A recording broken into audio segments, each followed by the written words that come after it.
You're now watching Sports Bettor's Paradise on the Bet Rivers Network.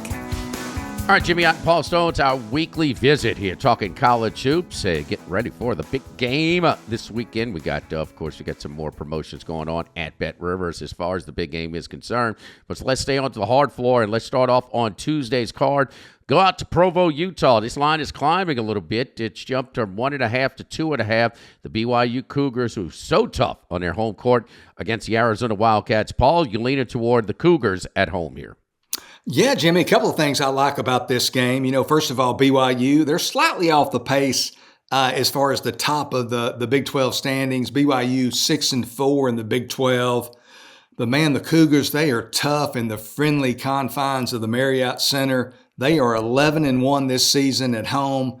Their lone loss was a 72-67 defeat to Texas Tech, a really good Texas Tech team 1 month ago. So the Cougars are tough at home, expecting a sellout crowd of almost 19,000 tonight there in Provo. So it's going to be rocking for Arizona. Arizona, a team that's tied for the Big 12 lead with Houston at 9-1. So they're playing really good basketball, which is usually what they do. They're coming off, though, a pair of emotional victories in my mind. First of all, they almost miraculously defeated Iowa State at home there in Tucson in overtime, needed a desperation three-pointer from beyond midcourt to force overtime. Then they won in overtime in that game. And then this past weekend, they go on the road to Tempe, defeat hated rival Arizona State 81-72 in a really heated game, a game that was close throughout. So they had two really emotional games last week, both victories. BYU, they're a team that relies heavily on the three-point shot. They hit 37.5% of their threes. They rank fairly high nationally in that category, attempt almost 29 threes a game. And their top three-point shooter, Richie Saunders, he is really good from long range, 45% from three-point territory on the year, and he's 47% at home. So I'm expecting a big game out of Saunders and company tonight. BYU, one of the bracketologists I saw earlier today has them as the first four out. So obviously a victory over a team as prominent as Arizona would significantly bolster the Cougars' chances. I like the Cougars minus 2.5 tonight over Arizona. All right, so BYU at home where they're so tough. Bet on the big game with Bet Rivers Sportsbook and earn a chance to be one of 5,900 players to win prizes in the Big Game 59K bonus bet giveaway. Check out the Bet Rivers app for full details. Move on to another one in the Big East. Go to New York and St. John's. A little beef up in schedule this week. Marquette and then UConn later this week on a Friday night. St. John's, well, Patino, he can coach. This just in. And they play defense. There is no doubt. They go through a little spurts where they can be a little spotty on offense, but man, it just seem like they're getting better and better. This will be a test moving forward through this part of the schedule. It's certainly an upgrade, certainly this week. Marquette, on the other hand, just not 18-4. Think everything is fine, but I don't know, man. They leave me wanting a little bit more. I'm not quite sure if they are as strong as their overall metrics, as their overall resume for the season. I just wonder if they're improving, how much they're improving. Not the place to go if you're trying to find yourself right now to New York to play St. John's. St. John's laying 2.5 at home. I think that is a short number here. I'm taking the Johnnies minus the 2.5, Paul, against the visiting Golden Eagles. Yeah, I tell you, you talked about Rick Pitino and his job that he's done there as head coach of the Johnnies, and just an incredible job. I was trying to find, I think St. John's in the year that it's pretty wide open, in my opinion, as far as who's going to win this tournament come early April. 40-1 right now available at Bet Rivers. So, you got real good opportunities there right now, and I think those odds will only decrease and get less favorable because I think this is one of the better teams in the country, and why not? So they might be worth a shot to win it all. St. John's, like a lot of teams in college basketball this year, that are really, really strong on the defensive end, but can be a little spotty on the offense, like a Tennessee.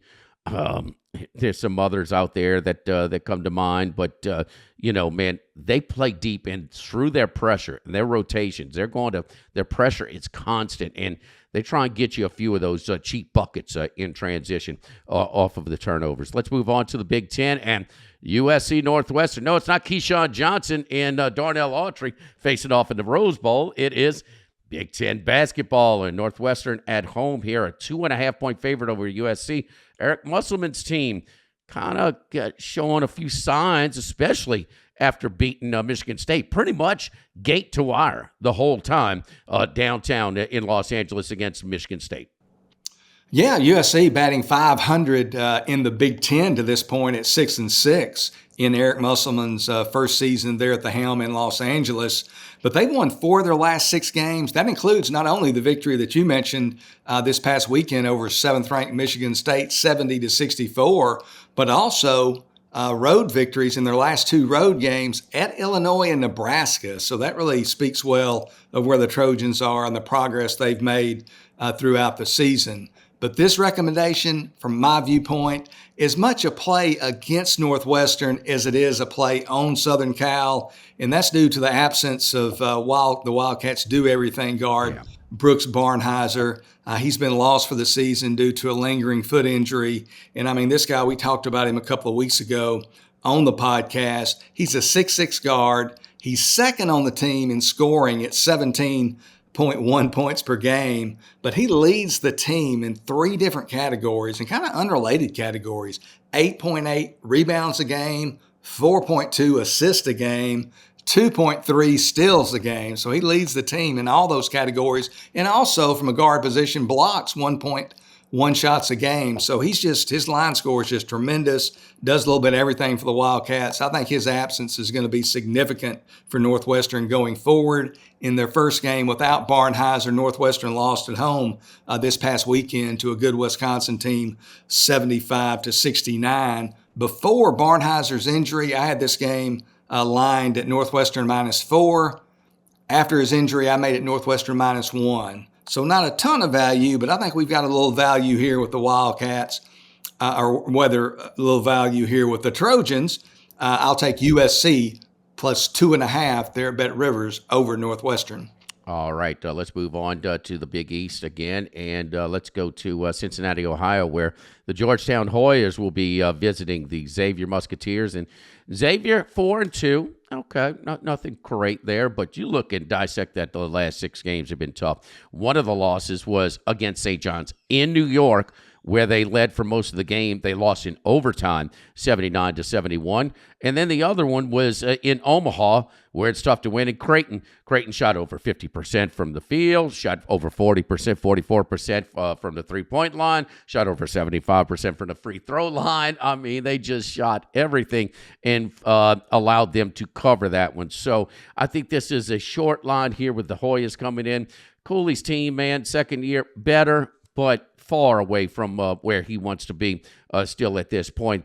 Xavier minus the 8.5 here. Sean Miller, good coach, improving over the year. In those 6 games, the 2 losses at St. John's, at Creighton, where they really played pretty good ball. The other teams had to really shoot the lights out against Creighton or steal one in overtime at St. John's. Xavier minus the 8.5 available right now at Bet Rivers. Yeah, and I'll tell you another, and I'll talk about this often for the remainder of the regular season when we have rematches. Georgetown actually won the first meeting between these teams in D.C. back on January 3rd, 69-63.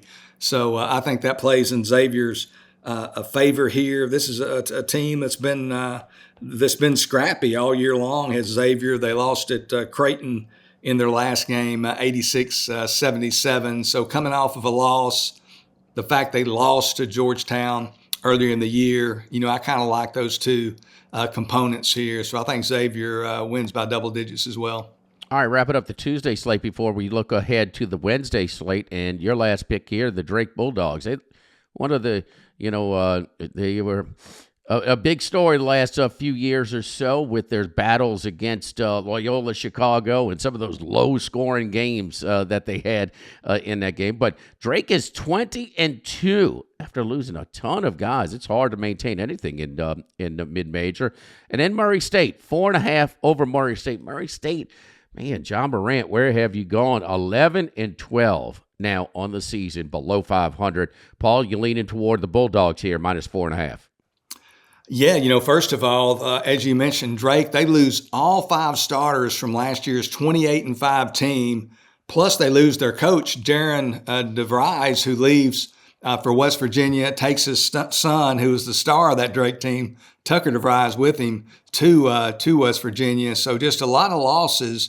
What Drake does to replace him is they hire a Division II coach, Ben McCollum, away from Northwest Missouri State. McCollum brings his top 4 players from Northwest Missouri State. You think there's going to be a drop-off because it's a different level of competition, but those guys from Division II have adjusted well. In fact, Drake's top 3 scorers, including Bennett Sturts, who averages 18.4 points per game, are all Northwest Missouri State transfers. So their top 3 scorers are transfers from Northwest Missouri State. As you mentioned, they're 20-2 on the season, 10-2 in Missouri Valley Conference play, lead Bradley by 1 game in the conference. Drake currently riding an 8-game winning streak. Their last loss was ironically to this Murray State team. Drake was favored by 10 points at home against Murray State, lost that game 66-59 to Murray.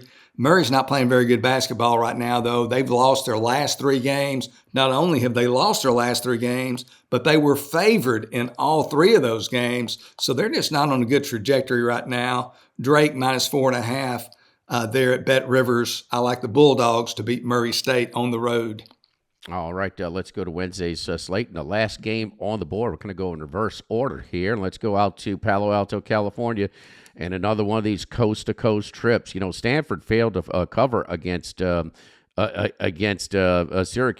They went out to a 25-2 lead in that game. Oh, I was middling away, plus 18.5, plus 14.5. Yes, indeed. Well, Stanford is now 5-0 and in the ACC at home. Well, a lot of those teams are having to travel from across the country. No difference here from the Demon Deacons of Wake Forest. Coming off their emotional win against Pitt. Kind of a back-and-forth game. We hope you got the best number at minus 1.5 to get that win on our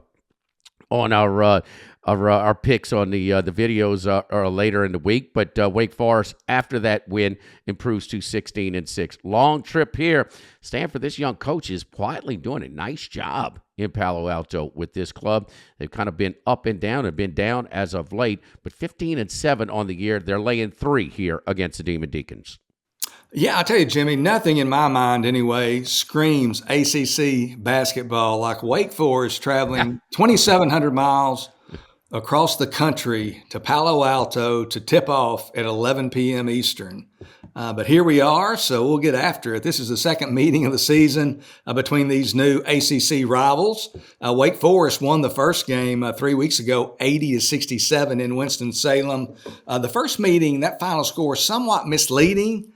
Stanford actually led the game with under 10 minutes remaining and only trailed by 1 point with under 5 minutes remaining. So the game was really competitive throughout, despite the 13-point final margin of victory for Wake Forest. Stanford in that game on the road, they were whistled for 22 fouls. Wake only called for 12. So a little bit of a foul disparity in that opener. And you mentioned Stanford's play on their home floor. They hadn't beaten any great teams, but they have held serve and won the games kind of that they were supposed to. They're 12-1 at home. We've got a large sample size. A lot of people might see the following as a negative, but I see it as a positive. Stanford in their last game, they lost by 24 points at SMU. Now they're coming back to their home floor where they're more comfortable, where they've played well. I think they've got a bad taste in their mouth. I think they're going to bounce back against this Wake Forest team. I project the line Stanford -3. I like the Cardinal over Wake Forest. Yeah, I'd like Stanford too. And you identified also that home and away splits earlier this year for Wake Forest. I mean, Wake Forest, if you had the right number at 1.5, they cover again. The only game they've lost at home to Winston-Salem, they covered, catching 11.5 against Duke a couple of Saturdays ago. All right, let's go to the SEC in Tennessee and Missouri. And, boy, it was Tennessee. Hit the double barrel there. Small play on Tennessee, but I love that Tennessee-Florida under. I could not understand that. Zakai Ziegler sat this one out. He injured that knee against Kentucky. But Zakai Ziegler's been a problem for Tennessee this year. He's shooting under 30% from 3 for the season. And the 2 losses against Auburn and Kentucky, he was 1 for 17. You're an under 30% three-point shooter, you are cold. Quit shooting. I mean, he is one of their offense. They're very good on defense. Offensively, they don't have a whole lot of guys. Shez Lanier is a guy that's a catch-and-shoot guy and a very good one, but they don't have Dalton Knecht. They don't have a whole lot of guys that can create off the dribble. Ziegler can, but he needs to create more for his teammates than for himself. Guy that's logged that many starts at the same school should be a little bit better in his decision-making there. So this is a big game last Saturday. Revenge after an embarrassing loss as a double-digit favorite against Kentucky. And it was a rally the troops game, the fallen soldier game. I mean, they played so hard defensively and won that rock fight against Florida. Flipped a 30-point loss in Gainesville to a 20-point win, 50-point swing. Now they play Missouri, who Missouri is not quietly. Man, their road wins are impressive, man. They went to Starkville, Mississippi, and slammed Mississippi State. They beat Florida in Gainesville earlier this year. Missouri is, really, really quality team. 9.5 points, just a lot. Even though an impressive little swing, beating Ole Miss at home where they comfortably beat them, Ole Miss really never threatened in that game. I bet Ole Miss catching some points and never felt good about it and really didn't threaten too much. And then they go to Starkville, but now they're back home. But Missouri is, maybe because they had such a rough year last year, and, they're still got a hunger factor, and they're not going to take a whole lot of spots because after some of these big wins, they followed it up. That win at Florida, they come back and blow out Arkansas, at home. So taking care of business, I feel like they should be competitive in here against an offensively challenged Tennessee squad, plus 9.5. I got Missouri here, Paul. Yeah, Tennessee, like you mentioned, they have really struggled their last 4 games or so offensively. And you mentioned Dalton Knecht. They could really use him this year because they just don't have that kind of scoring threat. Missouri, quietly, and I think you kind of hit the nail on the head, the fact that they were so bad last year. I think the market's been slow to adjust. But this is a team, I believe they're 17-4.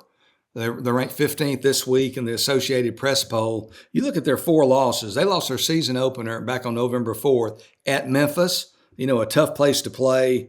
They lost a neutral site game by just 3 to Illinois, rival Illinois, when Illinois was really playing well. They lose at Auburn by 16. Nothing shameful about that. They lose at Texas by 8. So they've lost it to good teams.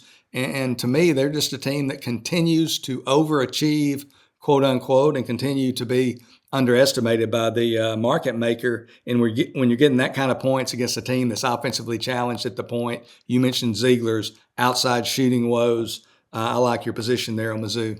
All right, let's move on to Texas San Antonio and Tulane. Tulane had to scramble from behind as a big favorite, the 9.5-point favorite against Tulsa to win 59-56, trailing for most of that game on Sunday afternoon in downtown New Orleans to improve to 12-10. They travel to San Antonio to take on the Road Runners. Road Runners 10-11 on the year. This straight up pick 'em at Bet Rivers. Texas San Antonio against Tulane, Paul.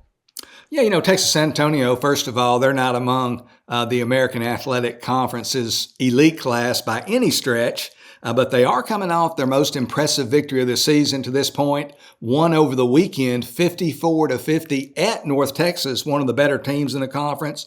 UTSA, they're 4-3 over their past 7 games. They've covered 5 of their last 7, so they're playing well currently. Tulane, in my mind, somewhat of a misleading 6-3 in AAC action. 5 of the teams that they've beaten in league play are currently under 500. And the other team they beat, Florida Atlantic, they beat on their home floor in New Orleans. Florida Atlantic only 5-4 in the league. So they basically cleaned up on the lower level teams in the conference. Tulane in the first meeting, boy, they just blew out UTSA, beat the Roadrunners 92-63. In that game, Tulane shot 63% from the field, but more impressive than that, they were 26 of 34 from 2-point range. So 26 of 34 or 76% on 2-point field goal attempts. I don't think they're going to do that again. UTSA is playing better. They've got the revenge motive of being just completely dismantled. The first meeting between these teams, I'll take UTSA at a projected pick over Tulane on Wednesday night.